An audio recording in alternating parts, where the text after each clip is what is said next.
For the undocumented community, there's also a lot of fear. I would be frightened because it'd be like, oh man, like I'm not safe here, right? I might not even be safe at my own house. But yeah, there's always still like that fear, that underlying fear. Primarily, being deported. That was my main fear. In the 10 years since it began, the Deferred Action for Childhood Arrivals program has benefited roughly 800,000 individuals in the United States. Of those, 160,000 are in California, and San Jose State University is home to around 600. Despite the challenges they face every day because of their immigration status, many of SJSU's DACA students continue to thrive. These are some of their stories.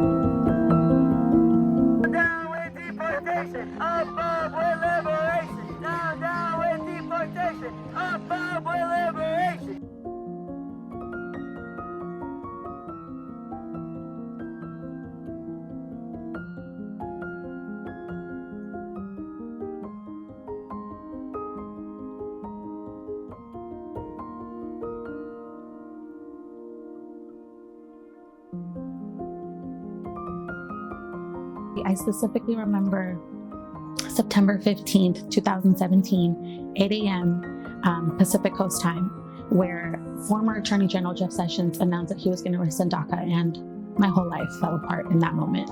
But the day that Trump decided to cancel DACA, right, and he pretty much closed it out for anybody who's trying to apply, reapply, right? I remember it was here in the Mosaic Center where they had a little space for us where we could just all come together, and they had lawyers come in, kind of explain what was going to happen, what was going on. And it was quite like, I don't know, best way to explain it, I would call it the panic room. It was stressful. It was really stressful because it felt like at any moment, he could just rescind DACA, and he could, I don't know, maybe set up like a deportation force to deport us back to Mexico or wherever we came from. And we also feared for our families as well. So that was also something that was always a constant threat. Primarily, being deported. That was my main fear because East Paul also has had a share of raids that that have gone in the community where, and it's funny because I would during that whole administration, Trump's administration, we would receive numerous spam calls. We didn't know if it was somebody pretending to be a debt collector or somebody just confirming your address to figure out if you are here illegally or something. And yeah, that was our constant fear, deportation.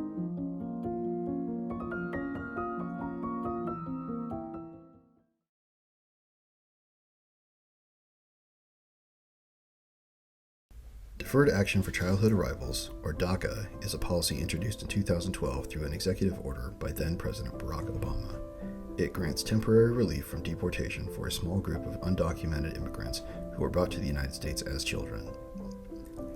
For many of these young immigrants, the United States is the only home they have ever known. Initial DACA applicants must meet a host of requirements.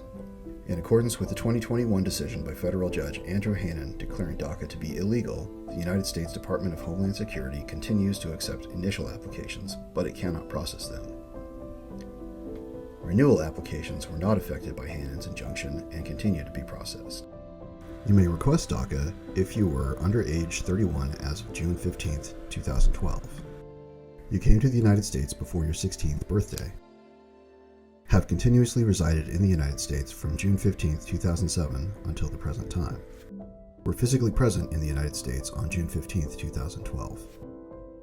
Had no lawful status on June 15, 2012, meaning you never had lawful immigration status on or before June 15, 2012, or any lawful immigration status or parole that you obtained prior to June 15, 2012 had expired as of June 15, 2012.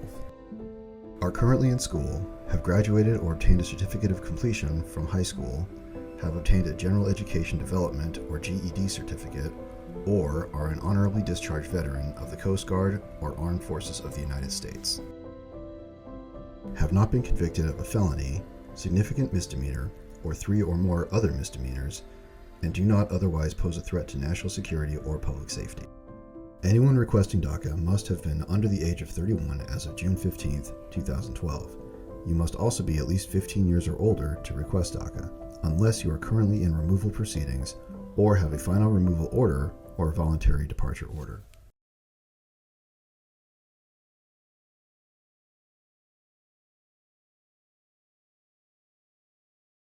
DACA for me is like a temporary citizenship, pretty much, right? Temporary, why? Because, you know, we have to renew every 2 years, have to go through that process of, you know, filing all of our paperwork and having to go get our fingerprints rechecked and then having to get my license renewed and everything, right? And it's quite the hassle. Without it, I really don't know what I would do, but with it, I've got myself through school. I paid my way through school. I got my license, got a car, which to some people it's just a mundane thing because everyone has cars.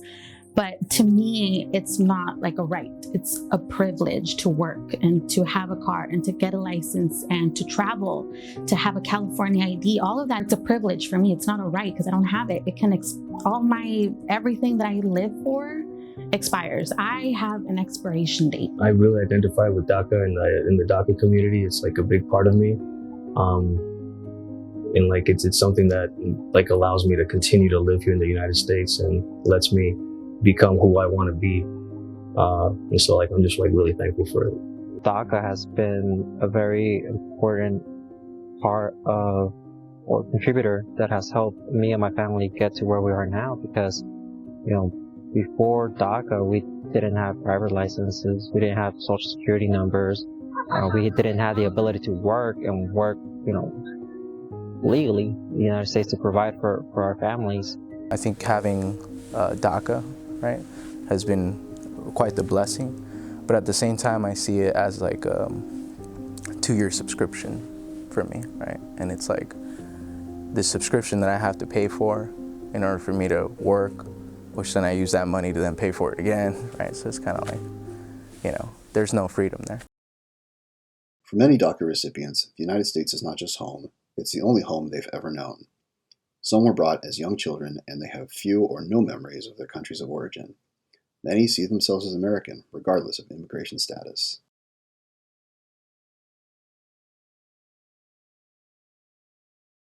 Right, I think it was about 2.5 when I came over.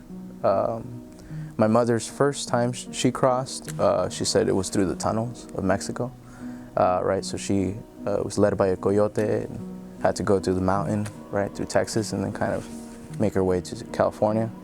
I was lucky enough to come through car, right? And I guess at the time they weren't checking babies, right? So I was a little 2-year-old and you know, she kind of just stayed quiet and passed along. I have no memories, like at all. I was 1.5, so I have nothing. I do remember getting into a car and then we just simply drove across the border. Luckily, my dad was able to secure enough funds to allow that to happen so that we didn't have to take a more dangerous path. I was with my sister and the coyote who drove us over. And I remember there was this incident where, you know, my mom was carrying me on her back and she, as we were walking through the desert, again, it's pitch dark, barely make out what's in front of you. She twisted her ankle and, you know, she was carrying me, a 5-year-old baby. And I can see the silhouettes kind of getting, you know, more narrower and narrower. And as a kid, I started screaming, you know, like in Spanish, I started screaming, you know, espéranos, espéranos. You know, my fear was that they were just gonna leave us.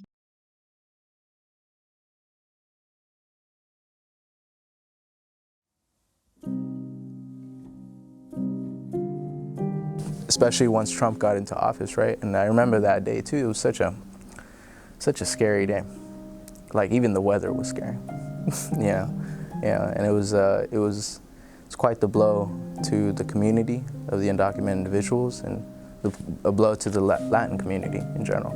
When Trump was elected, that all of the students were just outraged and they protested against the election, literally on election night. And then that made me feel that at least San Jose State had my support, or that they supported me. As a student, I still wasn't like out being undocumented because it was a very scary time now knowing that he had won the presidency. Him being in office was always a constant threat. He actually he made it more difficult to renew. So I think the last time I renewed, I was actually expired for like 3 months. I mean, it's been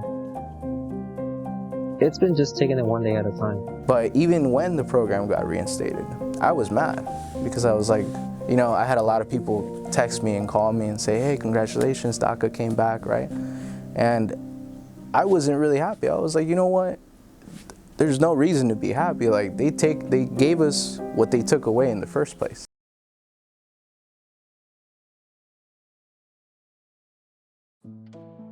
Even though there's so many challenges, especially during the Trump years, it was just holding your breath to see what happens, but just hope for the best, but expect the worst. A lot of people always ask, who are you voting for? What policies do you want to pass, right? And it's like, I know it all. Like I go through it, I read it, everything from both sides, and I make my decision, but at the end of the day, I can't make a decision, you know? And that's like one of the hardest things too, because it's like, I want to be part of this community. I want to be part of this change, but I'm still in the backdrop. Especially during election seasons where it's like, oh, did you vote? Why don't you have your I voted sticker? Because I can't vote. It was more of the, how do you say, the message that the president was providing to the public, that, you know, it's all right to attack people of color, to, you know, if you're not white, then you don't belong in this country. And, you know, now that the administration has changed, I did feel, you know, that stress reliever and that hope for change. The very first thing that I thought was that I'm safe. So even though I'm not allowed to vote and I'm not allowed to partake in that process, like that for me was my single issue. And when he was voted out of office, like it was just like a huge sense of relief.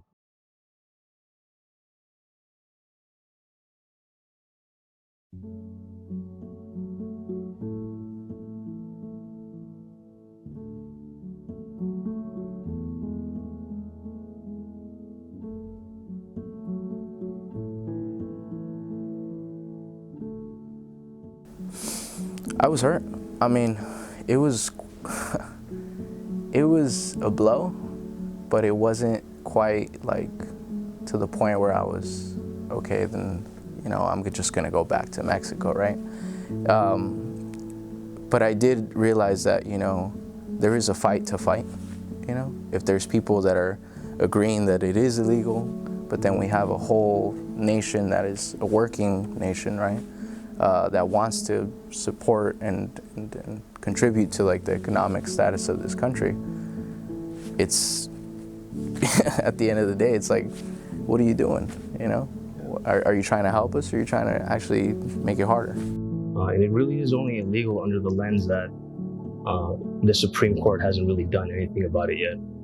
So they're stalling, and so that gives people like him the opportunity to call that out.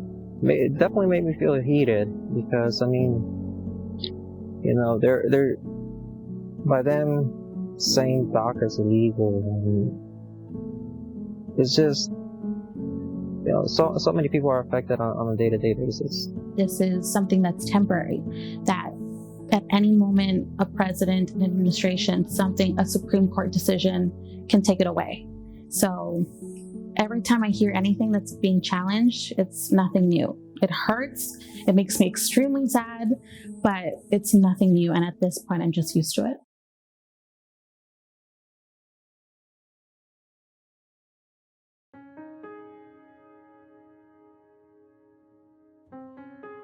In a survey of 110 self-selected San Jose State students, 21% of respondents did not know what DACA is. Of the respondents who knew what DACA is, 61% said they are either only slightly knowledgeable or not knowledgeable at all about the DACA program. The majority of respondents also support DACA continuing. In addition to that, they support a path to citizenship for undocumented students. All of this shows that while SJSU students are supportive of their undocumented brethren, they need to be more aware of the experiences and struggles of their fellow students.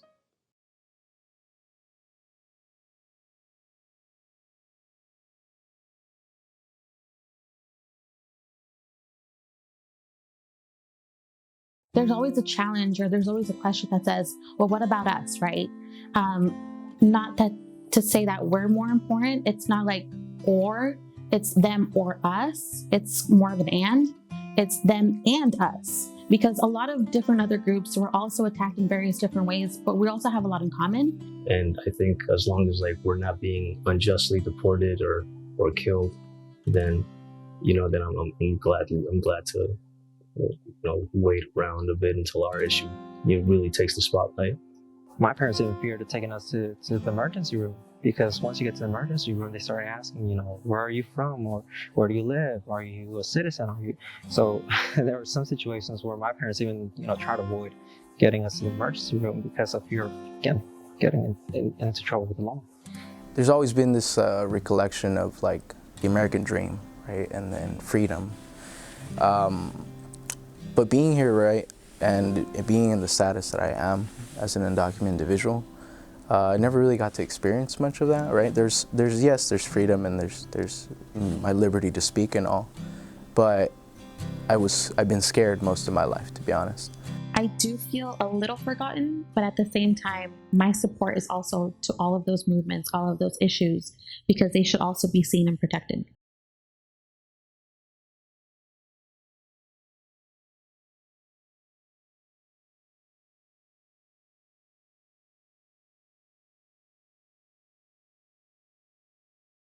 Luckily, when I came in, they instituted the Undocu-Spartan Resource Center, and that was really the safe haven for me. I would go in there every day just to kind of feel some kind of a relief. I think, in my opinion, a really good job at accommodating people like us.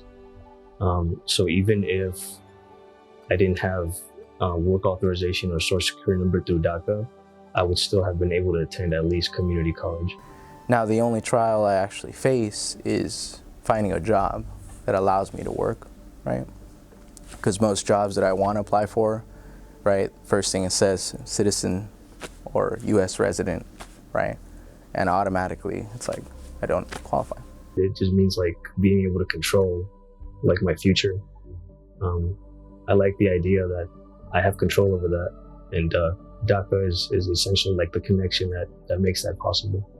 I don't really struggle that much anymore, especially because DACA provides me with social security number and work authorization. So I think that in that regard, I'm okay. I think there's always challenges when it comes to work, and then just figuring out what slot do you pick, and for your W-9 or W-4, what do you put? And I've had to figure that out. So a lot of it is adulting, where you have to figure out how to do taxes, but it's also adulting in a whole nother level, because no one else has DACA, no one else has done this before. I'm the first one to do it, and you just have to figure out a whole lot of legal jargon. But I think 10 years later, I've done pretty well.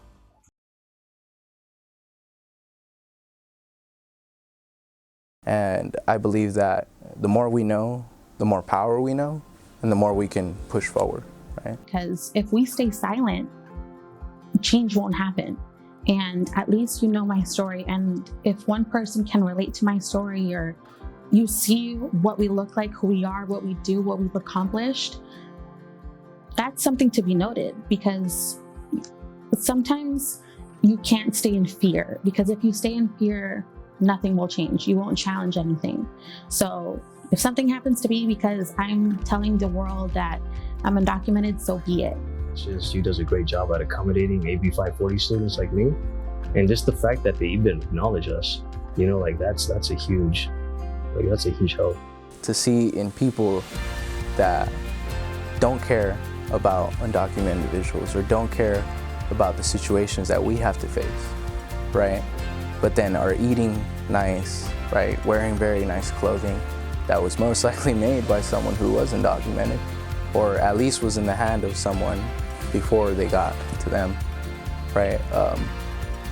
It's quite unfair and, like I said, hypocritical, right? And, you know, it does kind of get me mad, but at the same time, it allows me to understand that that's where I come in, and I have to educate.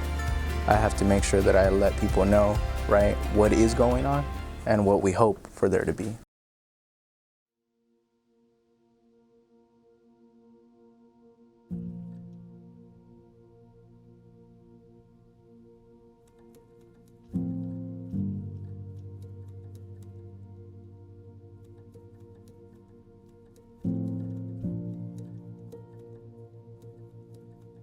I was maybe like a fourth grader. I was not like 9 years old, and me and my best friend were playing, kickball after school. We ended up taking the ball to the building. We went to go get it. My friend got the ball. He was a lot faster than me, so he got to the ball first. Tried to kick it back to me. There was a 8th grader, putting stuff in his backpack, hit him in the face, and 9 years old. I thought it was funny, when somebody got hit in the face. He pulls out a gun and points it directly to my head and says, "Oh, you think it's funny? It's not so funny now, right?" That moment, I went in shock. I didn't know what to do. Again, this is a night, and again, this is a 8th grader pulling out a gun on a 4th grader, directly to the head. So it wasn't till maybe 2 weeks before my 21st birthday that I was told by a lawyer that I can use that as a sense of applying for a U visa.